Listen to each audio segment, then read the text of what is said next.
Meus senhores, sei que já estamos na hora de almoço, mas guardaria só alguns minutos antes de fechar esta sessão para um pequeno debate. Eu pessoalmente tenho uma questão a colocar a cada um dos oradores e abriria depois a discussão ao público para uma breve discussão adicional. E começaria então por questionar aqui o Dr. Francisco Paes Marques sobre uma questão que a mim me suscitou as maiores dúvidas, que é a possibilidade de as entidades públicas poderem transmitir dados pessoais com base, com um fundamento no interesse público. Isto, enfim, eu quando ouço isto fico com a sensação de que isto é uma janela aberta para abusos se não houver uma adequada ponderação do princípio da proporcionalidade e diria que em muitas entidades públicas terão a tentação de dizer tudo o que fazemos é interesse público e por isso a transmissão dos dados estaria automaticamente justificada. Sr. Professor, isto faz sentido, não faz sentido? Sim, de facto, obrigado pela questão. De facto, é um problema porque a norma da lei de execução é uma norma extremamente aberta. O RGPD, de facto, concede essas janelas à lei nacional e ao legislador nacional para haver uma densificação e uma concretização, ou seja, no fundo o RGPD, não sei se falaram disso também de manhã, suponho que foi objeto também da exposição do professor António Barreto Menezes Cordeiro, mas o RGPD no fundo não é, costuma-se dizer, ou há quem diga que o RGPD tem forma de regulamento, mas alma de diretiva. O que é que isto quer dizer? Quer dizer que, apesar de revestir a forma de regulamento, o RGPD tem tantas remissões para a lei nacional porque não havia outra hipótese de assim não ser, ou seja, a abrangência e a complexidade da legislação de proteção de dados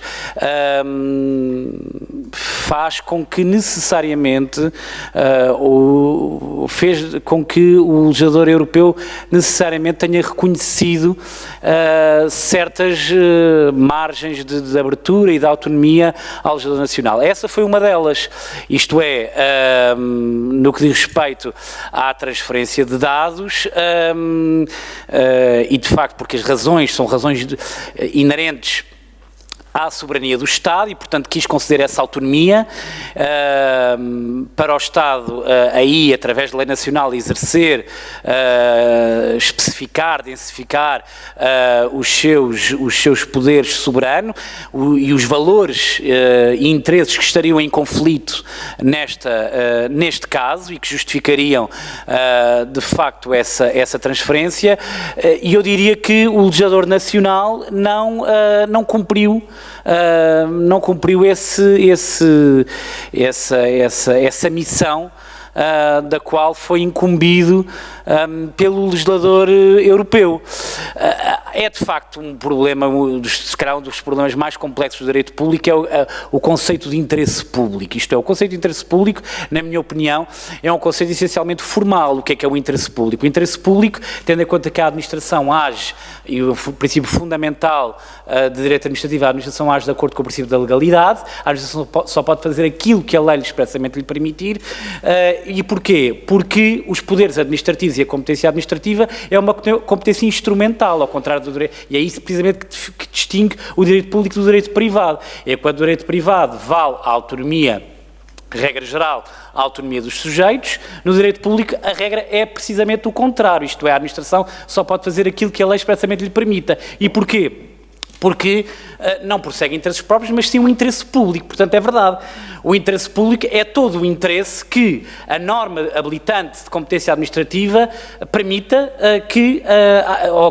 permita, quer dizer, que dê espaço à administração para poder prosseguir. E, portanto, teoricamente, há aqui uma abertura enorme. Agora, como está aqui em causa direitos fundamentais, conflitos de direitos fundamentais e de interesses, neste caso de interesses do Estado, têm que ser sujeitos ao princípio da proporcionalidade e, portanto, eu diria que tem que se ponderar e tem que se conferir um peso específico aos direitos fundamentais em causa, em conflito, tem que se justificar concretamente qual é o peso desse interesse público e só passando esse teste de proporcionalidade é que essa transferência poderá ser feita e poderá ser realizada. Muito obrigado. Eu tenho só aqui uma questão para a doutora Graça Canto Muniz, que é a seguinte. A senhora doutora referiu uma decisão da Comissão Nacional de Proteção de Dados relativamente ao âmbito de aplicação que vem definido na Lei de Execução e que estende a sua aplicação ao tratamento de dados pessoais realizados fora do território português quando sejam efetuados no âmbito da atividade de um estabelecimento situado em Portugal. E a CNPD entendeu que isto pode colidir com o artigo 56, número 1 do Regulamento Geral de Proteção de Dados, que atribui competência à autoridade do Estado-membro do estabelecimento principal. Não é? Há alguma dúvida de que a Comissão Nacional de Proteção de Dados está primeiro vinculada ao Regulamento Europeu e, por isso, não podia ter outro comportamento que não este? Eu julgo que não.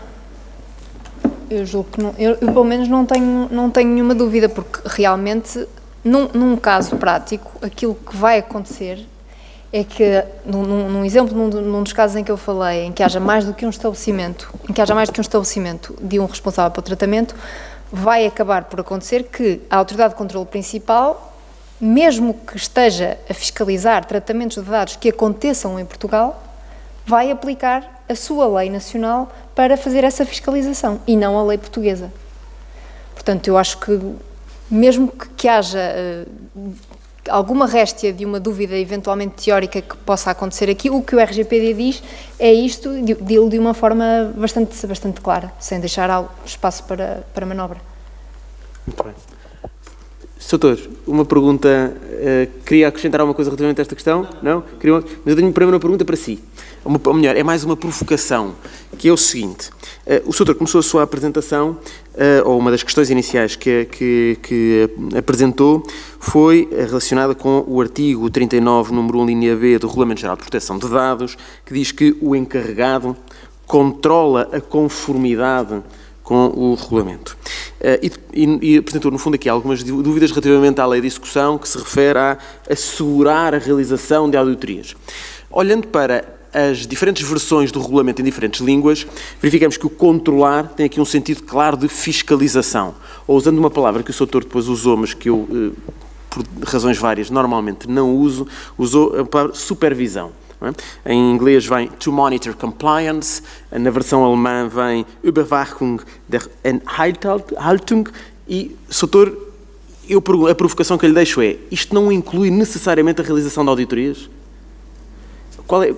E mais, eu diria que o encarregado de proteção de dados não tem que realizar pessoalmente essas auditorias. Ele pode ficar encarregado pela realização dessas auditorias por outrem.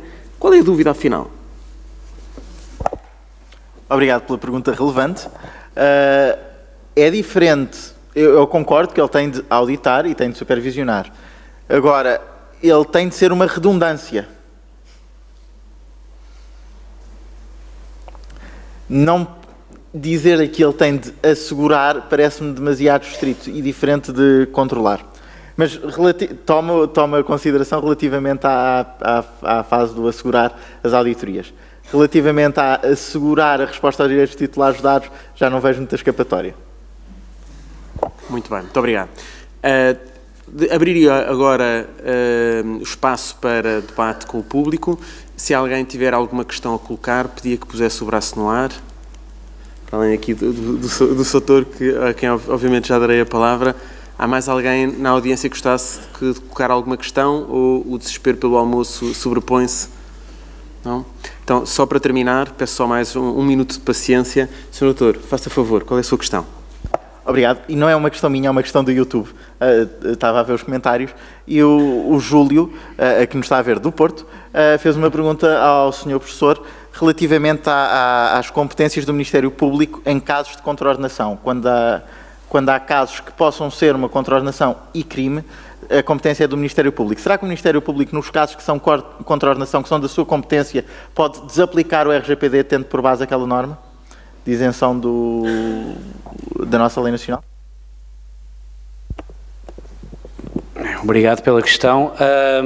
Eu sou muito cético, para não dizer, sim, cético, não, se calhar não ia mais longe, quanto às possibilidades, à competência para desaplicação de normas legais.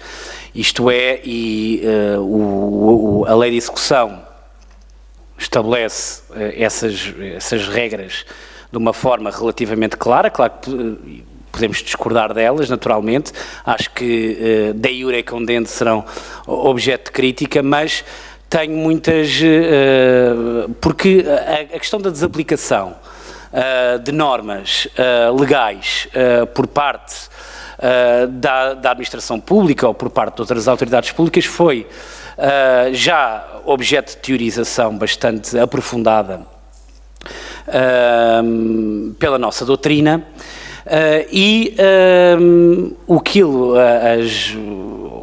atualmente aquilo a que a posição mais consensual é de que ela será possível, mas será possível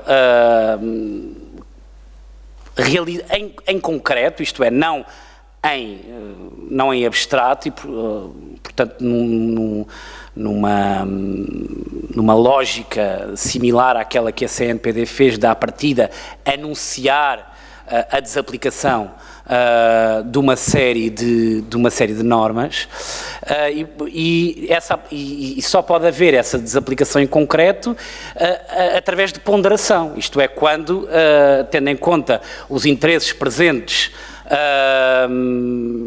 nas normas em conflito e de acordo com o juízo de proporcionalidade, o princípio da constitucionalidade ou o princípio da aplicação do primado do direito da União Europeia possa prevalecer sobre a obrigação que a administração pública e também todos os órgãos competentes para a aplicação da lei, entre os quais o Ministério Público, desde que esse princípio da constitucionalidade ou do primado do direito da União Europeia possam prevalecer, no caso concreto, sobre a obrigação que a lei e todas as entidades, que a administração e todas as entidades públicas têm de aplicar a norma legal. Por uma questão de segurança jurídica, por uma questão de eficiência administrativa, até por uma questão de assegurar o princípio da igualdade. E, portanto, poderá haver eventualmente esse espaço, mas diria que este juízo ponderatório tem sempre que existir. Há alguma questão na audiência? Se o senhor pudesse dizer o seu nome, vai já receber um microfone, se o senhor se pudesse identificar primeiro para que pudéssemos... Muito obrigado. Muito obrigado. Manuel Barros, advogado. A questão que eu coloco é esta. Não se estará aqui a complicar, confundindo desaplicação, leia-se, não aplicação de normas, com prevalência de normas ou preferências de normas? Porque... se bem me parece, a chamada impropriamente desaplicação vem do direito constitucional e tem um âmbito próprio. Penso que nenhuma autoridade não judicial tem poderes para desaplicar normas. Agora, outra coisa diferente é a questão da preferência de normas no âmbito de uma hierarquia. Muito obrigado.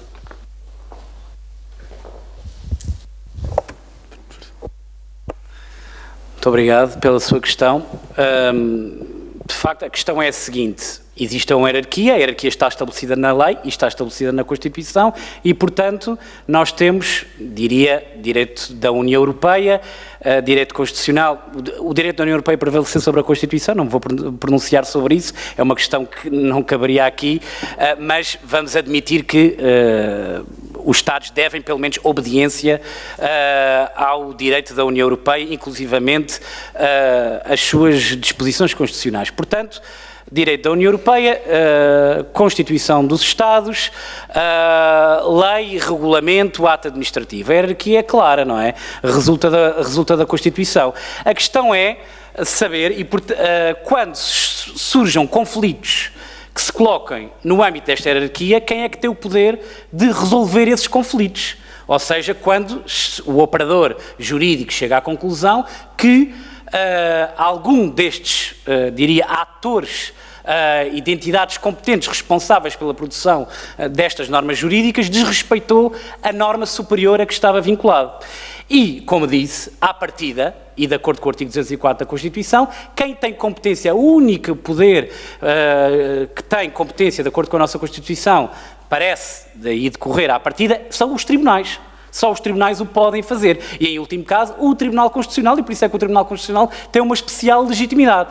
Autoridades administrativas não o podem fazer. Porquê? Porque estão vinculadas ao princípio da legalidade administrativa. O que tem sido teorizado, excepcionalmente, começou na doutrina alemã do pós-guerra, nomeadamente por um autor muito conhecido, Otto Barhoff, é saber se a administração pública, em casos excepcionais, apenas em casos excepcionais, poderia não aplicar a norma legal quando fosse evidente, era esse o critério do Otto Barhoff, a evidência da inconstitucionalidade da norma legal, só nesses casos. Hoje em dia, aquilo que é mais ou menos consensual é que essa desaplicação pode ser feita a título excepcional, apenas no caso concreto, e se essa inconstitucionalidade for tão evidente, ou pelo menos de acordo com os princípios, com os valores subjacentes a cada uma das normas jurídicas em conflito, se essa violação da Constituição, do direito da União Europeia for tão evidente, a administração poderá, nesse caso excepcional, fazê-lo. O que a CNPD não fez neste caso. A CNPD emitiu um parecer, disse que não concordava com uma série de disposições da lei, o legislador não lhe fez a vontade, e o que é que ela disse? Então não aplico. Mas a CNPD é uma entidade administrativa, é verdade que é independente, mas é uma entidade administrativa, deve obediência à lei parlamentar e, portanto, que a todos nos represente e, portanto, bem ou mal, que tem legitimidade para editar leis em nome de nós todos que somos o povo português. E, portanto, parece-me, de facto, bastante abusivo, pura e simplesmente, emitir uma deliberação, dizer eu não vou aplicar estas normas, não me fizeram a vontade e, portanto, eu não aplico estas normas. Isso poderia eventualmente ser feito, mas num caso concreto, quando aquela aplicação se suscitasse e com essa ponderação. Mas se faz à partida essa desaplicação, essa ponderação nunca poderia ter ocorrido e, portanto, o problema é precisamente esse. Muito obrigado. Não sei se há mais alguma questão urgente que nos impeça de um merecido almoço. Queria só dizer uma coisa. Muito Queria só bem. dizer um comentário muito... Eu concordo muito com aquilo que o professor Francisco disse e tocou no ponto essencial, que ninguém estava a falar aqui. É que há aqui um tom político não no sentido partidário, mas de relação entre órgãos nesta discussão toda. E realmente, como eu disse, mas se calhar não disse de uma forma muito expressa, como eu referi, há uma questão política, não no sentido partidário, mas no sentido da relação entre instituições aqui. E realmente a Comissão Nacional de Proteção de Dados tinha emitido um parecer à primeira versão da lei, onde estavam incluídas algumas das observações que faz nesta deliberação, e essas considerações não foram tidas em consideração na versão final da lei. Portanto, a CNPD, como disse o professor Francisco, quis marcar aqui, a senhora professora Filipa Calvão, que foi a minha orientadora, que me perdoou, mas a verdade é esta, quis marcar aqui uma posição. E se calhar, pensando um bocadinho melhor, no meu caso, no exemplo que eu trouxe aqui, no limite, na situação, nas circunstâncias que o professor Francisco estava a referir, nem sequer se colocaria um caso concreto em que a CNPD tivesse de dizer que, no tal exemplo em que há muitos estabelecimentos responsáveis pelo tratamento na União Europeia, não vou aplicar esta lei, porque essa decisão seria sempre tomada por uma autoridade de fora e não pela própria CNPD. Portanto, se calhar, no limite, concordo consigo, e a CNPD, neste caso, pelo menos no caso do artigo 2º, não teria nada que dizer, porque nunca iria à própria CNPD fazer a não aplicação num caso concreto daquela norma, mas sim, eventualmente, a autoridade de controle principal de outro país. Era só isto. Muito obrigado, Sra. Doutora. Se não houver mais nenhuma questão urgente, há aqui só em 30 segundos. 30 segundos então, relativamente àquilo que a doutora Graça Canto Muniz disse, precisamente isso. Eu há casos em que concordo com a CNPD quanto à violação, a eventual violação do RGPD, e outros casos que eu não concordo. Mas, de facto, essa possível desaplicação teria que ser sempre no caso concreto. E no caso do artigo 2º, até não me parece que fosse necessário uma pura e simples desaplicação, porque não me parece, de facto, que haja, a doutora, obviamente, Graça Canto Muniz é que é grande especialista nesta matéria, mas não há uma violação direta do RGPD. A questão resolver-se-ia, o RGPD permite, de facto, ou essa interpretação da lei em conformidade com o RGPD permitiria perfeitamente resolver a situação sem que houvesse essa necessidade de, estritamente ou de forma radical, dizer eu não aplico. Em abono da verdade, ou em abono de defesa da CNPD, diga-se que o Tribunal de Justiça da União Europeia, no Acórdão Fratelli Constans de 1989, admite e dá essa competência às administrações nacionais para desaplicarem leis, para a Administração Pública Nacional desaplicar leis nacionais contra o direito da União Europeia. É nesse acórdão, mas existe um único acórdão, ele de 1989, e quando a jurisprudência do Tribunal de Justiça era muito diferente quanto a esta questão. Mas, enfim, será uma questão para posterior debate. Muito bem. Meus senhores, resta-me agradecer aos oradores pelas suas intervenções e pelas questões que aqui esclareceram, desejar bons trabalhos da parte da tarde nas próximas sessões e agradecer terem estado presentes também, estoicamente, já durante a hora do almoço. Muito obrigado, meus senhores.